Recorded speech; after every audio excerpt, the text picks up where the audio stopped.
მოგესალმებით მეგობრებო, მე გახლავართ ნიკა, უერთდები YouTube არხს და მოხარული ვარ წარმოგიდგინოთ 2017 წლის ელექტრომობილის Chevrolet Bolt-ი. გადავიდეთ ვიზუალურ განხილვაზე. მისი წინა მხარე გამოიყურება სპორტულად, ფარები არის დახვეწილი LED განათებით. რაც შეეხება უკანა მხარეს, ასევე არის დახვეწილი, ამაში Chevrolet Bolt-ს ნამდვილად პლუს დაუწერ, ღამით ძალიან ლამაზია, ამასაც რა ვიცი ოპერატორს თხოვ გვაჩვენოს, რომ მოხმარებელმა იცოდეს მისი ვიზუალის შესახებ.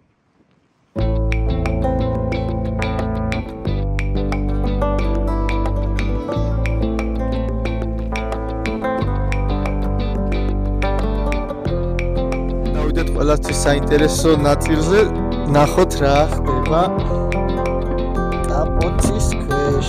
აი გავხსენი. მოკლედ ესეთი სამაგრი აქვს.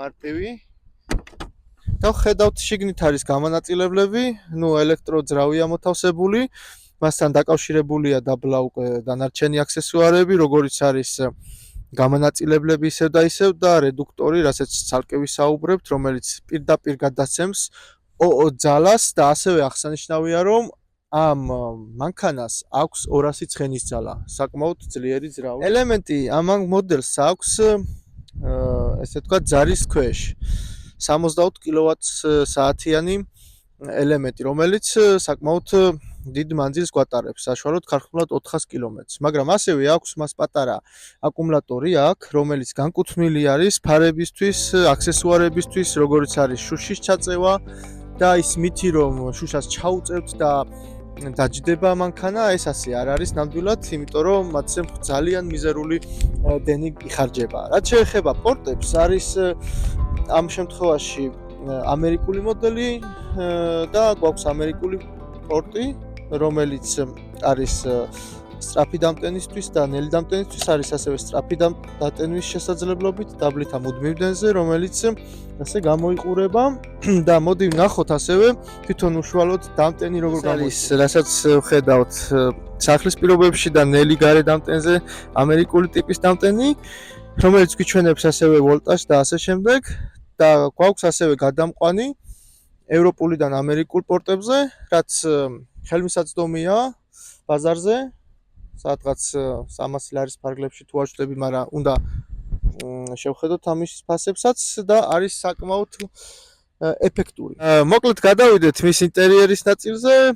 გვაქვს ესეთი ნორმალური ზომის საბარგული, რომელიც ჰეჩბეკისთვის არის საკმაოდ საკმარისი ჩემთვის, ასევე სავარძლების გადაწევის შემთხვევაში გვაქვს უფრო მეტი სივრცე, რომელიც ამ კატეგორიის მოდელებში ერთ-ერთ საუკეთესო ადგილს იკავებს, რადგან ზოგიერთ მოდელს უსწრებს შიდა მოცულობით, კონკრეტულად მათ აღარ დავასახებ. ახლა ჩავჯდები მანქანაში, მოდი ვნახოთ სივრცე ავტომობილის წინა მხარე.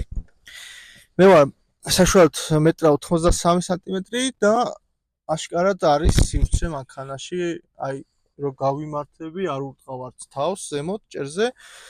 ფეხების ნორმალურ მდგომარეობაში მაქვს, არ ვარ შებოჭილი, ვარ თავისუფლად და რა ვიცი, კამს თუ ვინმე უკან გაწევს, ალბათ ისიც ნამდვილად კარგად მოთავსდება. აი უკვე უკანა ფართი შედარებით. არც ისე პატარაა, მაგრამ არც თუ ისე დიდია, თუმცა საშუალო ადამიანისთვის მაინც ნორმალურია.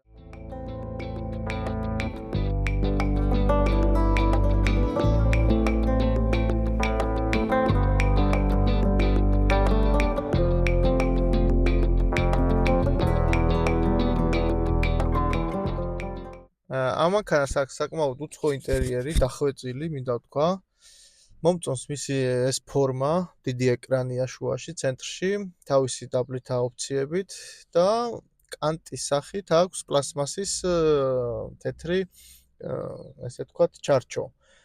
მე ახლა ამას დავუმატე ღამის განათება და ღამე კიდე ლამაზად აჩვენებს, აქვს USB პორტები, აი აქ აქვს ორი USB პორტი, აქვს ასევე ავტომატური ხელის მუხრუჭი, რაც ძალიან კომფორტულია, თანამედროვე მანქანებში უკვე ყველას აქვს თითქმის ეს. თვითონ საჭეს აქვს ერთი დამატებითი უკან ღილაკი, რეკუპერაციის ღილაკი, რაც ვიდეოშიც თქვი და არის იმისთვის, რომ დაამუხრუჭო ხელით ავარიულად მანქანა, ან უბრალოდ ისე გამოიყენო.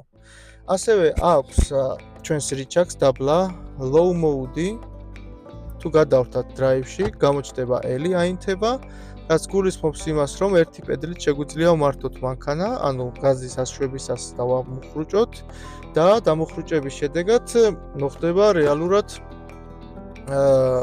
ელექტროენერგიის დაზომა. შეხება ეკრანს, ამ დიდ ეკრანზე გვაქვს ესეთი მნიშვნელოვანი ინფორმაცია ელემენტის მდგომარეობის შესახებ, ელემენტის დამტენის შესახებ. აი აქ არის ნაკადები ელექტროენერგიის თუ როგორ მიემართება, როცა იტანება და პირიქით როგორ მიემართება ელექტროენერგიის ნაკადი, როცა ის მოიხმარს მას. ასევე არის ინფორმაცია როდის რა მოიხმარა მანქანამ, რაზე წავიდა ელექტროენერგია, პირობითად ფარებზე, გათბობაზე და ასე შემდეგ.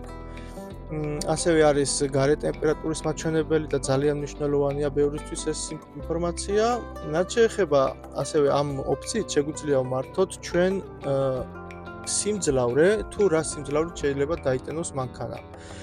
აღნიშნულ მოდელს აქვს საკმაოდ მძლავრი დატონის ფუნქცია, რაც გულისხმობს, რომ ქალაქში, ანუ ვისაც არ აქვს შესაძლებლობა დატენოს მანქანა ნელ დამტენზე, ცხოვრობს კორპუსში პირობითად, შეუძლია სწრაფ დამტენზე სწრაფად დატენოს მანქანა და ესეც არის ამ მანქანის დიდი პლუსი. ანუ სულ რაღაც 20 წუთში, ნუ მაქსიმუმ 9 საათში მანქანა ბოლომდე იტანება და რა ვიცი, შეგიძლია თბილისიდან ბათუმამდე თავისუფლად ჩახვიდე. რაც შეეხება გარემო ფაქტორებს, კლიმატზეც ვიტყვი, მოდი, ანუ უფრო რაც აინტერესებს საზოგადოებას, ეს არის კლიმატური გარემო ზოგადად აისახება ელემენტზე და არის ნორმა, ზამთარში შედარებით ნაკლები რესურსი აქვს, ამ შემთხვევაში მაქსიმუმ 350 კილომეტრი, 400 კილომეტრით შეიძლება გააჩნია როგორ მოვიხმართ ჩვენ გათბობას და ზაფხულში ძალიან დიდი რესურსი აქვს 500 კილომეტრი, ესე ვთქვათ 10-12 ლარად, რაც ნამდვილად კარგი შედეგი არის და რავი, გირჩევთ, რომ ინვესტირება მოახდინოთ ავტომობილში, ეს პირობითად არ არის ძალიან ძვირიანი მანქანა ბაზარზე და დაახლოებით 60 წელიწადში, როგორც ვთქვი ვიდეოში, მას შეუძლია ამოიღოს მისი თვითღირებულება ეკონომიიდან გამომდინარე. და კიდევ მთავარი, მისი გადაცემათა კოლოფზეც ვიტყვი, რომ პირდაპირ უერთდება მატორი, რედუქტორს და ძალის ავტომატური გადაცემის შედეგად მომენტალურად ხდება აჩქარება, რაც ძალიან კომფორტულია ქალაქში, არ გჭირდება დამატებითი სპორტ რეჟიმის ჩართვა და ანუ ფაქტობრივად მანქანას მინუსი არ აქვს, ერთადერთი მინუსი რაც შეიძლება გქონდეს, აი სარკეებში ცოტა არასწორად არის რაღაცნაირად გაკეთებული დიზაინი ესეთნაირად, რომ მაინც გიწევს გახედვა რა, ანუ როცა აბგონს აკეთებ, რომ დაინახო უკანა მანქანა. მეგობრებო, ემზადებით გადავიდეთ საინტერესო მომენტზე. გავიგოთ როგორ ჩქარდება ეს მოდელი, ზოგადად ელექტროს სწრაფად ჩქარდება და ამ კონკრეტულ მოდელს აქვს ქარხნულად 6.2-დან 6.5 წამამდე აჩქარება 100 კილომეტრზე, 0-დან 100 კილომეტრამდე, რაც საკმაოდ სწრაფი არის დამეთანხმებით და ბევრ შიდაწვისწრავიან ავტომობილს ჯობია ამაში. და ნახავთ. აი. ბიჭო, ბუქსაობს. წაიღო. აი უკვე 2 წამში 30-დან 80-მდე ავიდა. წარმოიდგინე, აქვს კიდე სპორტ რეჟიმი, რომელიც ჩართვის შედეგად უფრო მეტად ჩქარდება, მაგრამ რეალურად ამას ხშირად არ ვიყენებთ ჩვენ, რადგან თუ სადმე გვეჩქარება, მაინც ვთქვათ, ყოფნის აღნიშნული სიჩქარე რა. აი კიდევ ნახავთ, აბა ერთი აჩქარების მომენტი.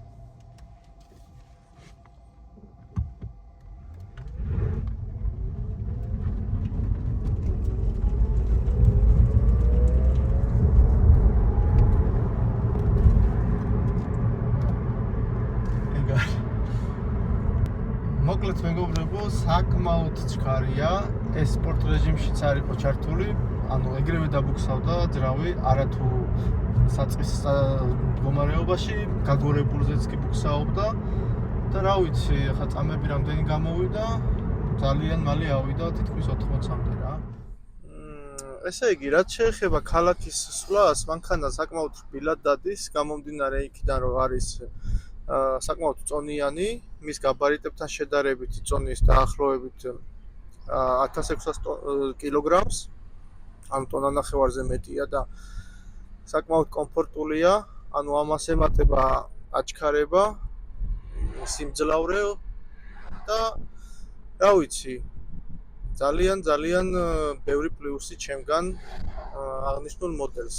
ვინაიდან 2017 წლის მანქანა საკმაოდ კარგად გამოიყურება თავისი ბატარეის რეინჯით და რა ვიცი, მასში ჩადებული ინვესტირება ნამდვილად არის მოგებიანი.